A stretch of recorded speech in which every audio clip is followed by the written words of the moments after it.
this flame represents the spark of inspiration. Inspiration doesn't come from an outside source, it begins with you.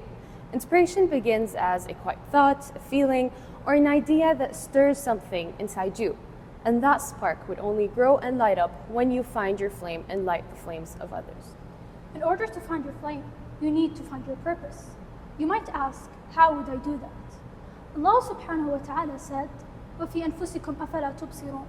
Your purpose is deeply connected to who you are. You must first understand yourself in order to light up your flame. And the first step in doing so is self-awareness. Take the time to reflect on your values, your passions. Ask yourself, what motivates me? What do I care about? And how can I contribute to my place in this world? But watch out. There's a common pitfall and a big misconception that finding yourself and engaging in self-discovery means embracing individualism, entitlement, and putting your own needs over everybody else. Or, in other words, as Mr. Hood always says, أنا ومن بعدي الطوفان. This idea originated from the West, but our religion teaches us an entirely different approach. True purpose isn't about solely focusing on yourself and disregarding others. It's about understanding who you are in relation to your values, responsibilities, and place within the greater picture.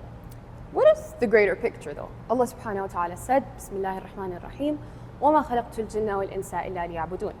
This verse reminds us that our primary purpose is to worship God.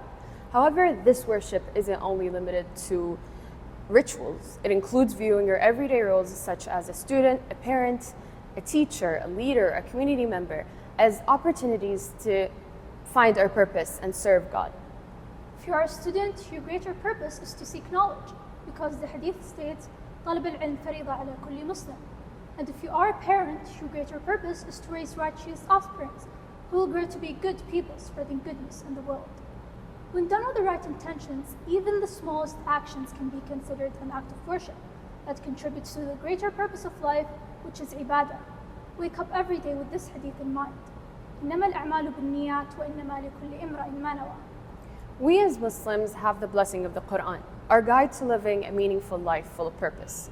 What's really amazing about it is the wisdom and the principles that are just being discovered in the West, although it has been written in the Quran way beforehand. And this makes us realize that it's the most important guide that we as Muslims should follow. It's the guide that will take us to our truest purpose, the very core reason behind the existence of our own flames. It does not only teach us how to live meaningfully, but also reminds us of our duty towards others. The only thing stopping us from doing so is